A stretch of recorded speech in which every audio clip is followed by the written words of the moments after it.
一波xe đua wedding na zo yin bảo dung quan y muốn y bữa hồ bảo le bài dung chào chi bữa bảo ô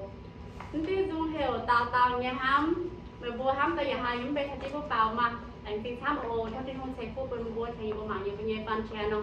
แต่ออนนี่เป็นมือจุ๊ตา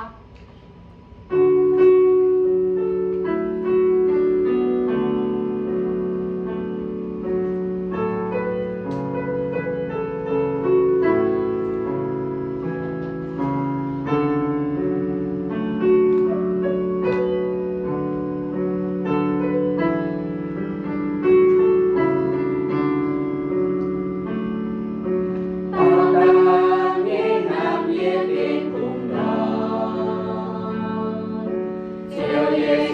subscribe cho kênh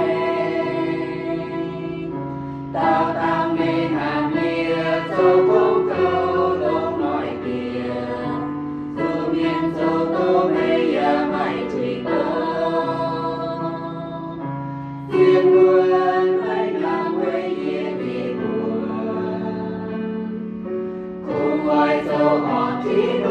Gõ để không bỏ lỡ những video